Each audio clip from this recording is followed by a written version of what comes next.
gosh, what an absolutely massive play to start the game. Is he going to get the one shot? He gets the one-hit KO! Hey everybody, welcome to the first question answer video of 2015 and ever. Thanks so much for writing into my mailbox, which has been in the description of my past, 5-6 videos. I got so many questions, it was super cool. If I didn't get to your question, I'm sorry. I can't answer everything, and some of them were repeats, so. But yeah, so if you guys, have anything you want to ask me and you want to see on here, maybe you should hit me up. Anyway, little disclaimer, if I mess up your name, my bad. Like, really bad, I'm sorry. But, yeah. So let's get started. First up, Travis asks, I was wondering, what is your favorite Pokemon, and if you could use it in one of your VGC 2015 videos? Well, Travis, my favorite Pokemon is actually Snorlax.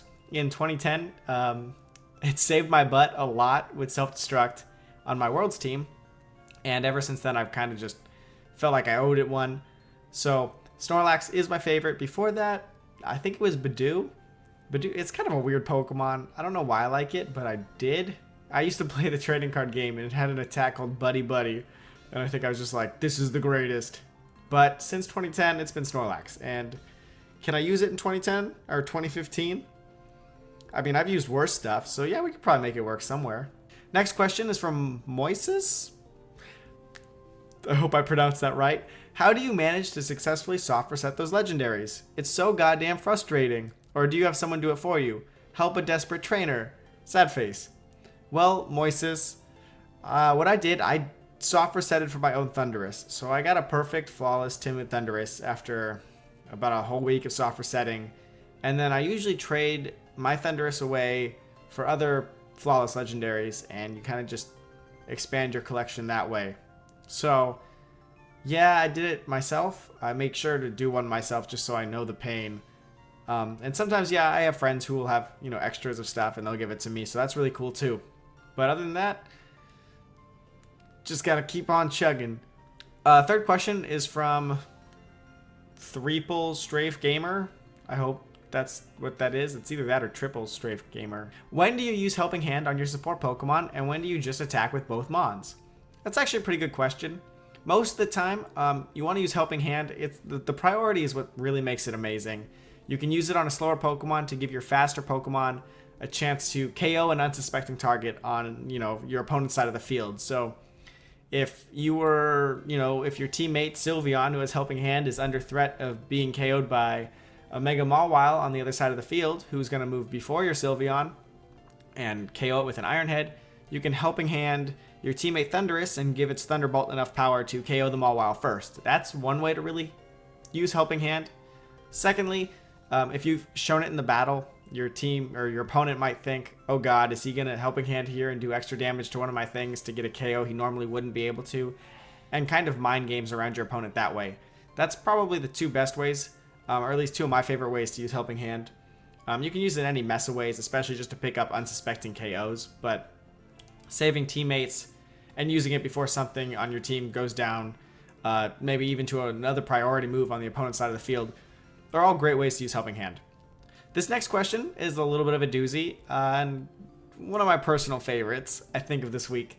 It comes from Sir Patrick Gratuski, which I think is a fake name. Could be wrong. I'm sorry if your last name really is Gratuski, but it's kind of too perfect. And it reads, Good day, my liege. I have collected the top query from the townsfolk. It was a tight race between two very popular questions. First of all, the runner-up question, which was, obviously, do you think Choice Band should be banned from VGC, as the name suggests, for simply being too OP?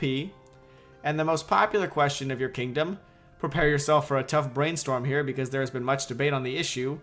Do you think Eviolite Swablu will clutch the top spot at Worlds this year, similar to what Mega Bayonet did last year? With many applause for your fantastic knowledge, your Royal Inquisitor, Sir Patrick Gratuski. Whew, that's a question. So first one, do you think Choice Band should be banned from VGC for simply being too OP? Was this a fluff question? No, I don't think it should be banned. I mean, if you ban it, you'd have to ban the other choice items too, or at least specs, right? So, I mean, Choice Band's probably the one that's most easily remedied because you can intimidate things. But answer, no. Secondly, will Eviolite Swablu clutch the top spot at Worlds this year, similar to Have Mega Bayonet did last year?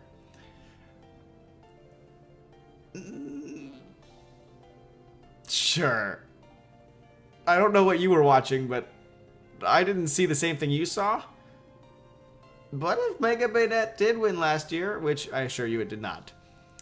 Yes, Eviolite Swablu will clutch the top spot at Worlds this year. That is my expert opinion on the matter. Thank you, Sir Patrick Grestuski. Next up is a question from Leonardo. He asks, how old are you? When's your birthday? And what's your course of studies? I am 22.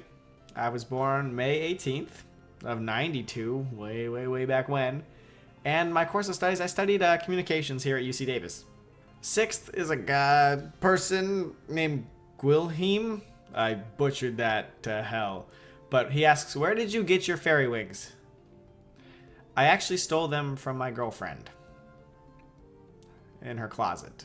They were kind of just sitting there, and they looked like fun to wear.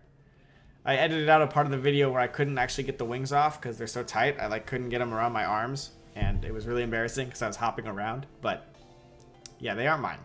But I like them. I like them a lot. Seventh, Railsanail asks, can you explain the benefits and drawbacks of Rotom Heat and Rotom Wash? I can't decide which one to use. Now, yeah, they function quite similarly. I mean, obviously, besides the type, one's fire, one's water, so one has access to a stab fire move in Overheat, and one has access to a stab water move in Hydro Pump. Most people choose Rotom Heat when they need a fire type. I mean, if you look at 2014, a lot of things you needed to deal with, even now, actually, you got Aegislash, Amoonguss, stuff that you really just want to pop real fast, get rid of. Strong Overheat would do it. So, Rotom Heat typically tends to be a little bit more on the offensive side. Rotom Wash, on the other hand, only has one weakness, Grass. Is Grass seen that often? No, because it's, you know, almost everything super affects Grass. So, it's kind of more of a safe kind of, you know, neutral Pokemon that will take everything neutrally. It has some decent defenses, so people usually build it a little bit more bulky. Obviously, if you need the fire type move, go Rotom Heat. If you need the water type move, go Rotom Wash.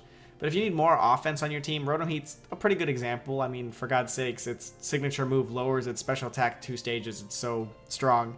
Whereas Hydro Miss seems to always miss when I use it. So there's that. If you need the, you know, the typing is probably the easiest place to look towards. Also, the weaknesses. Can you be weak to rock? Are other things on your team weak to rock? Then don't pick, you know, Rotom Heat if you're too much rock weakness. Or if your whole team happens to be water, you know, don't pick Rotom Wash. And finally, last question comes from Austin. I know you never really play singles, so could you do an OU battle for us? Yeah, I mean, I'm going to suck, but I could do one. I did one a long time ago on the channel, and it was pretty bad. But I could do it again. I don't even know what to use on the team, but I could just kind of make it up, if that'll work. All right, everybody, that's it for today. Thanks so much for tuning in to my first question answer series video. And if you guys have any more questions, I mean, mailbox down there. I can answer them for you. VGC stuff, non-VGC stuff, ask me to play OU, you know, anything.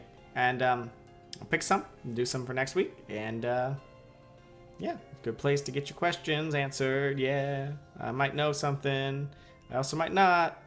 But yeah, it's worth a shot. All right, everybody. Thanks so much. See you next time.